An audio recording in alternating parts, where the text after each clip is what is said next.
ओम शांति। आज है 1 नवंबर। अव्यक्त बाप दादा की मुरली के मधुर महावाक्य रिवाइज कोर्स की है 11/4/86 की। मुरली का टाइटल है श्रेष्ठ तकदीर की तस्वीर बनाने की युक्ति। आज तकदीर बनाने वाले बाप दादा सभी बच्चों की श्रेष्ठ तकदीर की तस्वीर देख रहे हैं। तकदीरवान सभी बने हैं, लेकिन हर एक के तकदीर के तस्वीर की झलक अपनी अपनी है। जैसे कोई भी तस्वीर बनाने वाले तस्वीर बनाते हैं तो कोई तस्वीर हजारों रुपयों के दाम की अमूल्य होती है, कोई साधारण भी होती है। यहाँ बाप दादा द्वारा मिले हुए भाग्य को, तकदीर को तस्वीर में लाना अर्थात प्रैक्टिकल जीवन में लाना है। इसमें अंतर हो जाता है। तकदीर बनाने वाले ने एक ही समय और एक ने ही सभी को तकदीर बांटी, लेकिन तकदीर को तस्वीर में लाने वाली हर आत्मा भिन्न भिन्न होने के कारण जो तस्वीर बनाई है उसमें नंबरवार दिखाई दे रहे हैं। कोई भी तस्वीर की विशेषता नैन और मुस्कुराहट होती है। इन दो विशेषताओं से ही तस्वीर का मूल्य होता है। तो यहाँ भी तकदीर से तस्वीर की यही दो विशेषताएं हैं। नैन अर्थात रूहानी विश्व कल्याणी रहम दिल पर उपकारी दृष्टि। अगर दृष्टि में यह विशेषताएं हैं तो भाग्य की तस्वीर श्रेष्ठ है। मूल बात है दृष्टि और मुस्कुराहट, चेहरे की चमक। यह है सदा संतुष्ट रहने की संतुष्टता और प्रसन्नता की झलक। इसी विशेषता से सदा चेहरे पर रूहानी चमक आती है, रूहानी मुस्कान अनुभव होती है। यह दो विशेषताएं ही तस्वीर का मूल्य बढ़ा देती हैं। तो आज यही देख रहे थे। तकदीर की तस्वीर तो सभी ने बनाई है। तस्वीर बनाने की कलम बाप ने सबको दी है। वह कलम है श्रेष्ठ स्मृति, श्रेष्ठ कर्मों का ज्ञान, श्रेष्ठ कर्म और श्रेष्ठ संकल्प अर्थात स्मृति। इस ज्ञान की कलम द्वारा हर आत्मा अपने तकदीर की तस्वीर बना रही है और बना भी ली है। तस्वीर तो बन गई है, नैन चैन भी बन गए हैं। अब लास्ट टचिंग है संपूर्णता की, बाप समान बनने की। डबल विदेशी चित्र बनाना ज्यादा पसंद करते हैं ना, तो बाप दादा भी आज सभी की तस्वीर देख रहे हैं। हर एक अपनी तस्वीर देख सकते हैं ना कि कहाँ तक तस्वीर मूल्यवान बनी है। सदा अपनी इस रूहानी तस्वीर को देख इसमें संपूर्णता लाते रहो। विश्व की आत्माओं से तो श्रेष्ठ भाग्यवान कोटों में कोई, कोई में भी कोई अमूल्य व श्रेष्ठ भाग्यवान तो हो ही, लेकिन एक है श्रेष्ठ, दूसरे हैं श्रेष्ठ ते श्रेष्ठ। तो श्रेष्ठ बने हैं व श्रेष्ठ ते श्रेष्ठ बने हैं, यह चेक करना है। अच्छा, अब डबल विदेशी रेस करेंगे ना। आगे नंबर लेना है व आगे वालों को देख खुश होना है। देख देख खुश होना भी आवश्यक है, लेकिन स्वयं भी पीछे होकर नहीं देखो। साथ साथ होते दूसरों को भी देख हर्षित हो चलो। स्वयं भी आगे बढ़ो और पीछे वालों को भी आगे बढ़ाओ। इसी को ही कहते हैं पर उपकारी। यह पर उपकारी बनना इसकी विशेषता है। यथार्थ भाव से सदा मुक्त रहना। हर परिस्थिति में, हर कार्य में, हर सहयोगी संगठन में जितना निस्वार्थपन होगा उतना ही पर उपकारी होगा। स्वयं सदा भरपूर अनुभव करेगा, सदा प्राप्ति स्वरूप की स्थिति में होगा। तब पर उपकारी की लास्ट स्टेज अनुभव कर और दूसरों को करा सकेंगे। जैसे ब्रह्मा बाप को देखा, लास्ट समय की स्थिति में उपराम और परोपकार, यह विशेषता सदा देखी। सब के प्रति कुछ भी स्वीकार नहीं किया, न महिमा स्वीकार की न वस्तु स्वीकार की। न रहने का स्थान स्वीकार किया, स्थूल और सूक्ष्म सदा पहले बच्चे, इसको कहते हैं परोपकारी। यही संपन्नता की संपूर्णता की निशानी है, समझा। मुरलियां तो बहुत सुनी, अब मुरलीधर बन सदा नाचते और नचाते रहना है। मुरली से सांप के विष को भी समाप्त कर लेते हैं। तो ऐसा मुरलीधर हो जो किसी का कितना भी कड़वा स्वभाव संस्कार हो उसको भी वश कर दे, अर्थात उससे मुक्त कर नचा दें, हर्षित बना दें। अभी यह रिजल्ट देखेंगे कि कौन कौन ऐसे मुरलीधर बनते हैं। मुरली से भी प्यार है, मुरलीधर से भी प्यार है, लेकिन प्यार का सबूत है जो मुरलीधर की हर बच्चे प्रति शुभ आशा है वह प्रैक्टिकल में दिखाना। प्यार की निशानी है जो कहा वह करके दिखाना। ऐसे मास्टर मुरलीधर होना बनना ही है। अब नहीं बनेंगे तो कब बनेंगे, करेंगे यह ख्याल नहीं करो, करना ही है।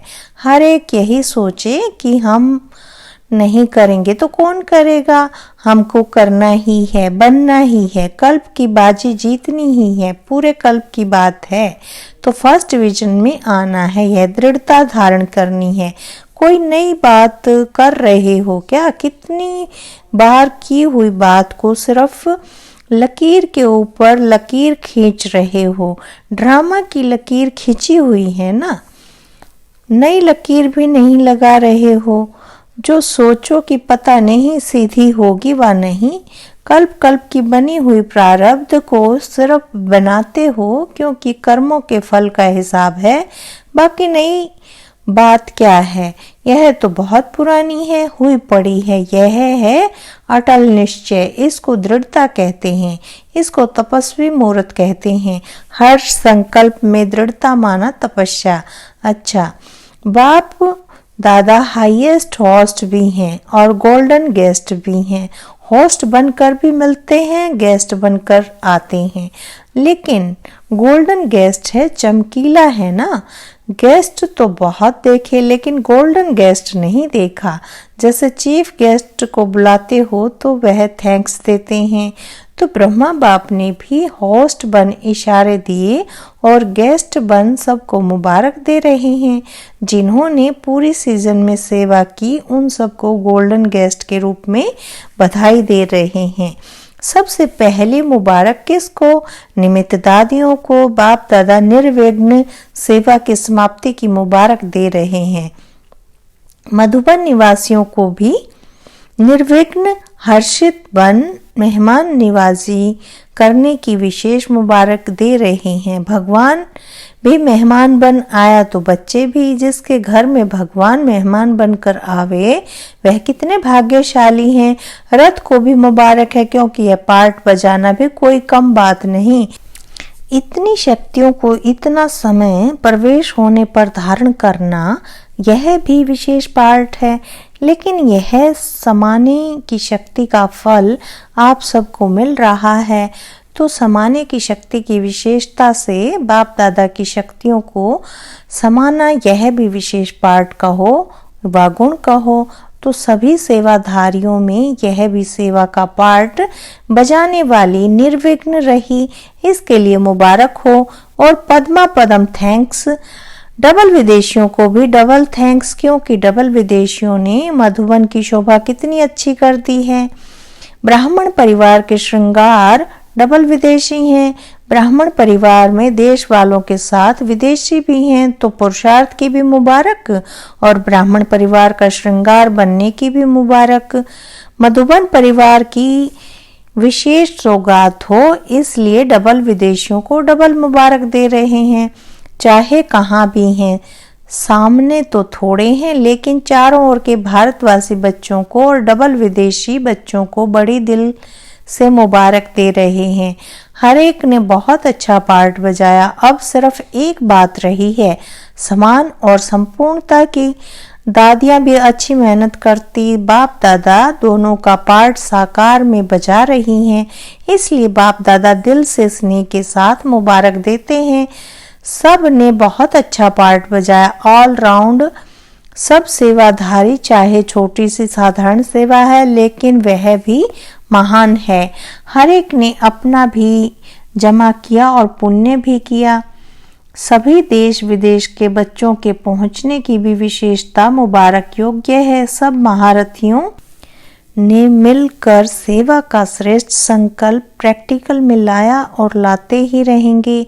सेवा में जो निमित्त हैं उन्हों को भी तकलीफ नहीं देनी चाहिए। अपने अलबेलेपन से किसको मेहनत नहीं करानी चाहिए। अपनी वस्तुओं को संभालना यह भी नॉलेज है। याद है ना ब्रह्मा बाप क्या कहते थे? रुमाल खोया तो कभी खुद को भी खो देगा। हर कर्म में श्रेष्ठ और सफल रहना, इसको कहते नॉलेजफुल। शरीर की भी नॉलेज, आत्मा की भी नॉलेज, दोनों नॉलेज हर कर्म में चाहिए। शरीर के बीमारी की भी नॉलेज चाहिए। मेरा शरीर किस विधि से ठीक चल सकता है, ऐसे नहीं। आत्मा तो शक्तिशाली है, शरीर कैसा भी है। शरीर ठीक नहीं होगा तो योग भी नहीं लगेगा, फिर शरीर अपनी तरफ खींचता है। इसलिए नॉलेजफुल में यह सब नॉलेज आ जाती है। अच्छा, मीठे मीठे सिकिलते बच्चों प्रति माता पिता बाप दादा का याद प्यार, गुड मॉर्निंग और नमस्ते। हम रूहानी बच्चों की रूहानी बाप दादा को याद प्यार, गुड मॉर्निंग और नमस्ते। कुछ कुमारियों का समर्पण समारोह बाप दादा के सामने हुआ। बाप दादा सभी विशेष आत्माओं को बहुत सुंदर सजा सजाया देख रहे हैं। दिव्य गुणों का श्रृंगार कितना बढ़िया, सभी को शोभनिक बना रहा है। लाइट का ताज कितना सुंदर चमक रहा है। बाप दादा अविनाशी श्रृंगारी हुई सूरतों को देख रहे हैं। बाप दादा को बच्चों को यह उमंग उत्साह का संकल्प देख खुशी होती है। बाप दादा ने सभी को सदा के लिए पसंद कर लिया है। आपने भी पक्का पसंद कर लिया है ना? दृढ़ संकल्प का हथियाला बंध गया। बाप दादा के पास हरेक के दिल के स्नेह का संकल्प सबसे जल्दी पहुंचता है। अभी संकल्प में भी यह श्रेष्ठ बंधन ढीला नहीं होगा। इतना पक्का बांधा है ना, कितने जन्मों का वायदा किया। यह ब्रह्मा बाप के साथ सदा संबंध में आने का पक्का वायदा है और गारंटी है कि सदा भिन्न नाम रूप संबंध में 21 जन्म तक तो साथ रहेंगे ही। तो कितनी खुशी है। हिसाब कर सकती हो? इसका हिसाब निकालने वाला कोई नहीं निकला है। अभी ऐसे ही सदा सजे सजाए रहना, सदा ताजधारी रहना और सदा खुशी में हंसते गाते रूहानी मौज में रहना। आज सभी ने दृढ़ संकल्प किया ना कि कदम कदम पर रखने वाले बनेंगे। वह तो स्थूल पांव के ऊपर पांव रखती हैं, लेकिन आप सभी संकल्प रूपी कदम पर कदम रखने वाले। जो बाप का संकल्प वह बच्चों का संकल्प। ऐसा संकल्प किया, एक कदम भी बाप के कदम के सिवाय यहाँ वहाँ का न हो। हर संकल्प समर्थ करना अर्थात बाप के समान कदम के पीछे कदम रखना।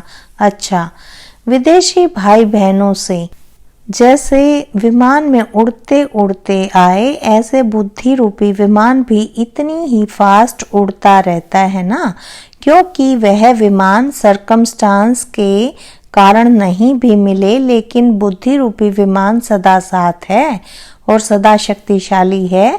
तो सेकंड में जहां चाहे वहां पहुंच जाएं। तो इस विमान के मालिक होना, सदा यह बुद्धि का विमान एवर रेडी हो, अर्थात सदा बुद्धि की लाइन क्लियर हो। बुद्धि सदा ही बाप के साथ शक्तिशाली हो, तो जब चाहेंगे तब सेकंड में पहुंच जाएंगे। जिसका बुद्धि का विमान पहुंचता है उसका वह भी विमान चलता है। बुद्धि का विमान ठीक नहीं तो वह विमान भी नहीं चलता। अच्छा, पार्टियों से सदा अपने को राजयोगी श्रेष्ठ आत्माएं अनुभव करते हो। राजयोगी अर्थात सर्व कर्मेंद्रिय के राजा। राजा बन कर्मेंद्रियों को चलाने वाले, न कि कर्मेंद्रियों के वश चलने वाले। जो कर्मेंद्रियों के वश चलने वाले हैं उनको प्रजा योगी कहेंगे, राजयोगी नहीं। जब ज्ञान मिल गया है कि यह कर्मेंद्रियां मेरे कर्मचारी हैं, मैं मालिक हूं, तो मालिक कभी सेवाधारियों के वश नहीं हो सकता, जितना भी कोई प्रयत्न करे। लेकिन राजयोगी आत्माएं सदा श्रेष्ठ रहेंगी। सदा राज्य करने के संस्कार अभी राजयोगी जीवन में भरने हैं। कुछ भी हो जाए, यह टाइटल अपना सदा याद रखना कि मैं राजयोगी हूँ। सर्वशक्तिमान का बल है, भरोसा है तो सफलता अधिकार रूप में मिल जाती है। अधिकार सहज प्राप्त होता है, मुश्किल नहीं होता। सर्व शक्तियों के आधार से हर कार्य सफल हुआ ही पड़ा है। सदा फकूर रहे कि मैं दिल तख्त नशीन आत्मा हूँ। यह फकूर अनेक फिक्रों से पार करा देता है। फकूर नहीं तो फिक्र ही फिक्र है, तो सदा फकूर में रहे। वरदानी बन, वरदान बांटते चलो। स्वयं संपन्न बन, औरों को संपन्न बनाना है। औरों को बनाना अर्थात स्वर्ग के सीट का सर्टिफिकेट देते हो, कागज का सर्टिफिकेट नहीं, अधिकार का।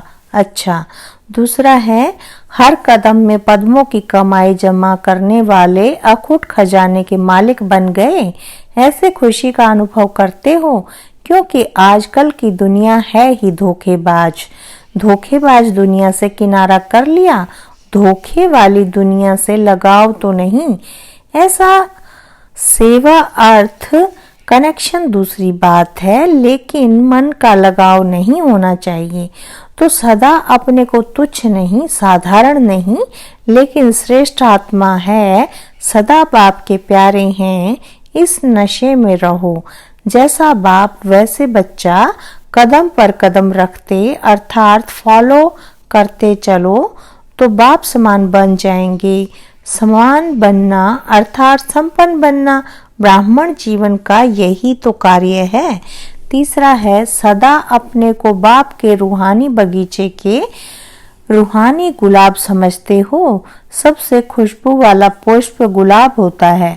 गुलाब का जल कितने कार्यों में लगाते हैं, रंग रूप में भी गुलाब सर्वप्रिय है। तो आप सभी रूहानी गुलाब हो। आपकी रूहानी खुशबू औरों को भी स्वतः आकर्षण करती है। कहाँ भी कोई खुशबू की चीज होती है तो सबका अटेंशन स्वतः ही जाता है। तो आप रूहानी गुलाबों की खुशबू विश्व को आकर्षित करने वाली है, क्योंकि विश्व को इस रूहानी खुशबू की आवश्यकता है। इसलिए सदा स्मृति में रहे कि मैं अविनाशी बगीचे का अविनाशी गुलाब हूँ, कभी मुरझाने वाला नहीं, सदा खिला हुआ। ऐसे खिले हुए रूहानी गुलाब सदा सेवा में स्वतः ही निमित्त बन जाते हैं। याद की शक्तियों की गुणों की यह सब खुशबू सबको देते रहो।